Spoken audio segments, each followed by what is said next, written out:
লড়াই ছিল কাজল শেখের সাথে অনুব্রত মণ্ডলের, কিন্তু ভোট বড় বালাই। এবার জেলার অন্যতম হাই প্রোফাইল রাজনৈতিক লড়াইয়ের মঞ্চ তৈরি হয়েছে। দীর্ঘ দ্বন্দ্ব মিটিয়ে সেই সভায় উপস্থিত ছিলেন অনুব্রত মণ্ডলও। ফের হাসান কেন্দ্রে যাতে হাতছাড়া না হয় তার দায়িত্ব তৃণমূলের তরফ থেকে দেওয়া হয়েছে কাজল শেখকে। হাসান কেন্দ্র নিজেদের দখলে রাখতে সম্মুখ সমরে নেমে পড়েছে চার পক্ষই। তাহলে এই কেন্দ্রে ফলাফল সম্পূর্ণ বদলে যেতে পারে। নমস্কার, শুরু করছি অ্যাকশন রিয়াকশন। আর অ্যাকশন রিয়াকশনে অ্যাকশন রিয়াকশন দুটোই থাকবে, কারণ বীরভূমের সেই বাঘ তিহার জেল থেকে ফিরে এখন কাগুজে বাঘ হয়ে গিয়েছে, আর তার ঘাড়েই পড়েছে কাজল শেখের দায়িত্ব। যে কাজল শেখের সাথে আধায় কাঁচকলায় সম্পর্ক ছিল অনুব্রত মণ্ডলের, কিন্তু নির্বাচনে এসে তারা বন্ধুত্ব হয়ে গিয়েছে শুধুমাত্র মমতা বন্দ্যোপাধ্যায়ের কারণে। লড়াই ছিল কাজল শেখের সাথে অনুব্রত মণ্ডলের, কিন্তু ভোট বড় বালাই। তাই ভোটের কারণে সমস্ত দ্বন্দ্ব ভুলে এখন শুধু ক্ষমতা দখলের লড়াই। অতীতে কংগ্রেসের দুর্গে কঠিন লড়াই কাজল শেখের, দায় নিতে হচ্ছে পূর্বসূরির ব্যর্থতাও। কি বলছে হাসান? রাজ্য সরকার পরিবর্তনের সময় থেকে 3টি বিধানসভা নির্বাচনে 3 জন আলাদা আলাদা বিধায়ক পেয়েছে বীরভূমে হাসানে। তবে বারবারের লো প্রোফাইল এই বিধানসভা কেন্দ্রই এবার জেলার অন্যতম হাই প্রোফাইল রাজনৈতিক লড়াইয়ের মঞ্চ তৈরি হয়েছে।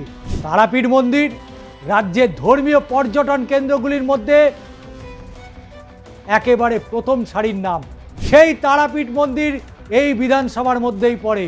এশিয়ার সবচেয়ে বড় গ্রাম মারগ্রাম এই বিধানসভার অন্তর্গত।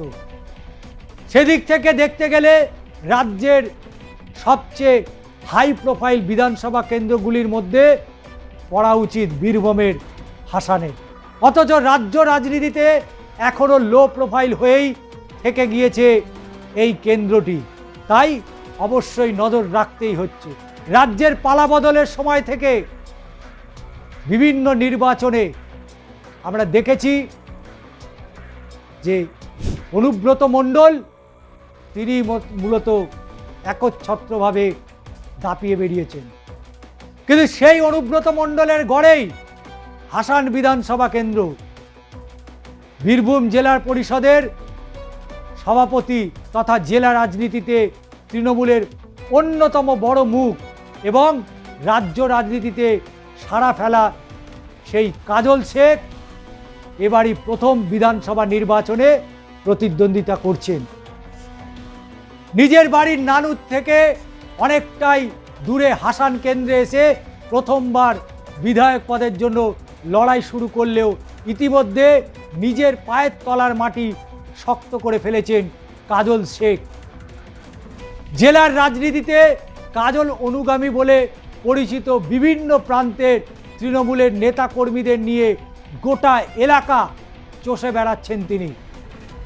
ইতিমধ্যেই তার সমর্থনে জনসভা করেছেন অভিষেক বন্দ্যোপাধ্যায়। দীর্ঘ দ্বন্দ্ব মিটিয়ে সেই সভায় উপস্থিত ছিলেন অনুব্রত মণ্ডলও। তবে এই অবস্থায় হাসান কেন্দ্রের ফলাফল কি হবে তার দিকেই নজর রয়েছে অনেকেরই। মুর্শিদাবাদ ঘেঁষা এই বিধানসভা কেন্দ্রটি দীর্ঘদিন ধরেই কংগ্রেসের শক্ত ঘাঁটি হিসাবেই পরিচিত ছিল। একটা দীর্ঘ সময় এই আসনে কংগ্রেসের সঙ্গে মূল লড়াই ছিল revolutionary communist party of India বা যাকে আমরা বলি RCPI এর। 1977 সালে এই আসনে নির্দল প্রার্থী হয়ে অসিত মালকে হারিয়েছিলেন আরএসপিআই প্রার্থী ত্রিলোচন মাল। 1982 সালে অসিত মাল কংগ্রেসের টিকিটে নির্বাচনে লড়াই করেন, কিন্তু সেবারেও নির্দল প্রার্থী ত্রিলোচন মালের কাছে হারতে হয় তাকে। এরপর 1987 সালে নির্দল প্রার্থী ত্রিলোচন দাসকে হারিয়ে প্রথমবার বিধায়ক হন অসিত। তবে 1991 সালে ফের ত্রিলোচন দাসের কাছে হার স্বীকার করতে হয় অসিত মালকে। তবে 1996 সাল থেকে আর ফিরে তাকাতে হয়নি তাকে। 1996 থেকে 2001 আরসিপিআই এর মিহির বাইনকে, 2006 সালে সিপিএমের খগেন্দ্রনাথ মালকে এবং 2011 সালে আরসিপিআই এর কামাল হাসানকে পরাজিত করে বিধায়ক হয়েছিলেন কংগ্রেসের অসিত মাল। তবে 2011 সালে রাজ্যের পালাবদলের পর অসিত কংগ্রেস ছেড়ে তৃণমূলে যোগ দেন, কিন্তু হাসানের ফলাফল তাতে বদলায়নি। 2016 সালে তৃণমূল কংগ্রেসের অসিত মালকে হারিয়ে জয়ী হন কংগ্রেসে থাকাকালীন অসিতের অন্যতম শিষ্য মিল্টন রশিদ। রাজ্যে বিপুল সংখ্যাগরিষ্ঠতা পাওয়ার পর হাসান কেন্দ্রটি নিজেদের দখলে রাখতে ব্যর্থ হয় তৃণমূল।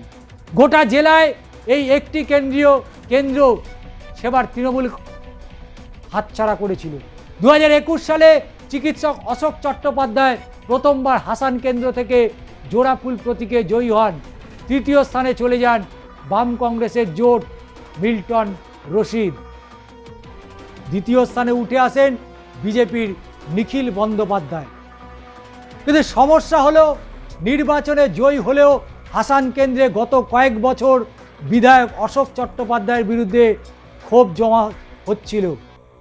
বিধায়ক হিসাবে এলাকায় তাকে খুব একটা পাওয়া যেত না বলে এমনটাই অভিযোগ উঠেছিল বিভিন্ন স্তর থেকে।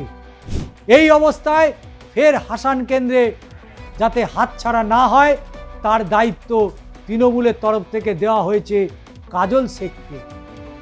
অন্যদিকে হাসান কেন্দ্রকে ফের হাতে নিয়ে আসতে চায় প্রাক্তন বিধায়ক তথা এলাকার পোড় খাওয়া নেতা মিল্টন রশিদের উপরেই বাজি ধরেছে কংগ্রেস। আবার গতবার দ্বিতীয় স্থানে উঠে আসা নিখিল বন্দ্যোপাধ্যায়ের উপর এবারেও আস্থা রেখেছে বিজেপি। আর সিপিআইএম প্রার্থী করেছে রামপুরহাট আদালতের তরুণ আইনজীবী কামাল হাসানকে। তাই এবার দ্বিমুখী বা ত্রিমুখী লড়াই নয়, বরং হাসান কেন্দ্র নিজেদের দখলে রাখতে সম্মুখ সমরে নেমে পড়েছে চার পক্ষই। হাসান কেন্দ্রে জয়ের ব্যাপারে আত্মবিশ্বাসের ছাপ তৃণমূল প্রার্থী কাজলের চোখে মুখে। প্রত্যেকটি জনসভা থেকে শুরু করে ছোট ছোট প্রচার কর্মসূচি সব জায়গাতেই তিনি হাসি মুখে জানাচ্ছেন জেলায় 11টি বিধানসভার মধ্যে তৃণমূল সবচেয়ে বেশি ব্যবধানে জয় আসবে হাসানেই। যদিও তথ্য সে কথা বলছে না, কারণ 2023 সালের পঞ্চায়েত নির্বাচনে বিধানসভা কেন্দ্রের অন্তর্গত 15টি পঞ্চায়েতের মধ্যে 3টি পঞ্চায়েত গিয়েছিল বাম এবং কংগ্রেস জোটের দখলে। এখনও সেই পঞ্চায়েতগুলি বিরোধীরা চালাচ্ছে। জেলার অন্য প্রান্তের সঙ্গে যদি তুলনা করেন তাহলে সেটা অবশ্যই চমকপ্রদ, কারণ 2024 সালে লোকসভা নির্বাচনে প্রাপ্ত ভোটের নিরিখে বিজেপিও প্রবল প্রতিদ্বন্দ্বিতা হিসাবে উঠে এসেছে। আর তার উপর তৃণমূলের কাজল শেখের বিরুদ্ধে উঠেছে বহিরাগত তত্ত্ব।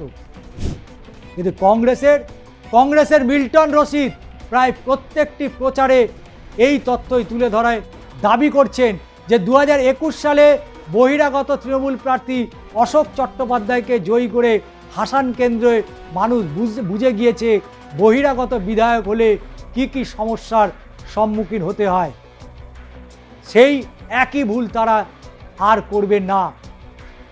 বিজেপি সিপিএমের প্রার্থীও কাজলের বিরুদ্ধে বহিরাগত তত্ত্ব তুলে সামনের দিকে এগিয়ে চলেছেন।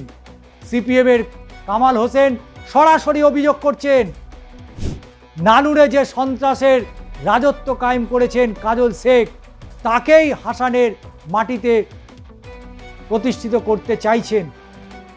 স্থানীয় তৃণমূল নেতাদের সঙ্গে কোনো রকম যোগাযোগ না রেখে নানুর থেকে নাকি গুন্ডা বাহিনী নিয়ে এসে ভোট করানোর চেষ্টা চালাচ্ছে বলে অভিযোগ করেন কামাল। এরপর আবারও কাজল শেখে আরও একবার মাথা ব্যথা এসআইআর। এখনো পর্যন্ত যা তথ্য, তাতে হাসান বিধানসভা কেন্দ্রে প্রায় 10 থেকে 12,000 মানুষের নাম বাদ গিয়েছে এসআইআরে। বাদ যাওয়া নামের প্রায় সবটাই সংখ্যালঘু সম্প্রদায়ের মানুষ। হাসান কেন্দ্রে প্রায় 40% সংখ্যালঘু মানুষের বাস, আর এই কেন্দ্রে 30%-এরও বেশি ভোটার তপশিলি জাতিভুক্ত। এখন সংখ্যালঘুদের ভোট থেকে যদি 10 থেকে 12,000 ভোট বাদ পড়ে যায়, আর ধর্মীয় রাজনীতির প্রভাবে তপশিলি জাতিভুক্ত ভোটাররা বিজেপির দিকে ঝুঁকে যান, তাহলে এই কেন্দ্রে ফলাফল সম্পূর্ণ বদলে যেতে পারে। কারণ হাসান বিধানসভা কেন্দ্র প্রায় 10 থেকে 12,000 মানুষের নাম যে বাদ গিয়েছে, সেটা তো মাথায় রাখতেই হচ্ছে। কিন্তু যেখানে অনুব্রত মণ্ডল এবং কাজল শেখের যে দূরত্ব, সেই দূরত্ব ঘুচিয়ে তারা এই মুহূর্তে দলের হয়ে লড়াই চালাচ্ছে। কিন্তু সেই লড়াইটা কতটা লড়া সম্ভব? কারণ এই হাসান বিধানসভা কেন্দ্র বিভিন্ন ইতিহাস বলছে, বিভিন্ন সময়ের পরিসংখ্যান বলছে, প্রতিবারেই নাকি বদল হয়েছে। কোনো দীর্ঘমেয়াদী বিধায়ক ছিল না ওখানে। সেখানে দীর্ঘমেয়াদী বিধায়ক চায়নি সেখানকার মানুষ চেয়েছে পরিবর্তন। সারা রাজ্যে পরিবর্তন হয়েছে, কিন্তু হাসানে পরিবর্তন হয়নি। 2011 সালে তৃণমূলের পালে বিপুল হাওয়া, কিন্তু সেই হাওয়া টলাতে পারেনি হাসানকে। তাই হাসান তার নিজের চরিত্র, নিজের ভৌগোলিক বৈশিষ্ট্য, এবং শুধু তাই নয়, হাসান যে আজও হাসানে আছে সেটাও কিন্তু স্পষ্ট জানিয়ে দিয়েছে। তাই মানুষ ঘরের ছেলের ওপর ভরসা রাখবে। আর এই সব কিছুর বাইরে গিয়ে উন্নয়নের প্রতিশ্রুতি দিয়ে ধর্মীয় রাজনীতিকে অতিক্রম করে সব শ্রেণীর সমর্থন নিয়ে বিধায়ক আসনে বসবেন, দৃঢ় প্রতিজ্ঞাবদ্ধ হচ্ছেন কামাল হাসান। তার মতে দ্বারকা সেতু, বনগ্রাম সেতু, মারগ্রাম স্বাস্থ্যকেন্দ্রের উন্নয়নের মতো আরও অজস্র কাজ বাকি আছে হাসানে। সেই কাজ যে শুধুমাত্র সিপিআইএম করতে পারে তাও মানুষ জানে। তাই ভোট বক্সেই নিজেদের মতামত বুঝিয়ে দেবে তারা। কিন্তু শেষে বলতে হয়, চোখে মুখে আত্মবিশ্বাস কাজল শেখের। তিনি বিধায়ক হওয়ার পথে এগোচ্ছেন বলে বারবার তিনি দাবি করছেন, এবং এই পরীক্ষায় সে সসম্মানে উত্তীর্ণ হবে নাকি কংগ্রেসের পুরনো গড় তারা আবার ফিরে পাবে, চমক দেখাতে পারবে বিজেপি। হাসান কেন্দ্রে সিপিএমের ডার্ক হর্স হয়ে ওঠার স্বপ্ন দেখছে। চূড়ান্ত ফলাফল অনেকটাই নির্ভর করছে ভোটের দিন পর্যন্ত কার জনসংযোগ কতটা জনমানসে প্রভাব ফেলবে সেটার উপরে। শেষ পর্যন্ত যদি ঘরের ছেলে বনাম বহিরাগত তত্ত্ব কাজ করে যায়, তাহলে চাপে পড়তে পারেন কাজল। সেক্ষেত্রে মিল্টন রশিদ, নিখিল বন্দ্যোপাধ্যায় ভালো চাপে ফেলতে পারেন কাজলকে। আবার যদি এসআইআর ভীতিকে কাজে লাগিয়ে সংখ্যালঘু ভোটারকে একজোট করে এগিয়ে যেতে পারে তৃণমূল কংগ্রেস, তাহলে তাদের জয়ের সমস্যা হবে না। আপাতত সবটাই নির্ভর করছে ন্যারেটিভ প্রতিষ্ঠায় কোন দল সক্ষম হচ্ছে সেটার উপর। আর কে না জানে ন্যারেটিভ প্রতিষ্ঠায় শাসক শিবির বরাবরই এগিয়ে থাকে। এবারেও কি এগিয়ে থাকবে? অবশ্যই তার জবাব পাবেন 4 মে।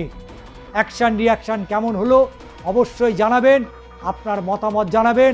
হাসান বিধানসভা কেন্দ্রে এবার কি তাহলে আবারও পালা বদল হচ্ছে, না হাসানে যিনি ছিলেন তিনিই থাকছেন?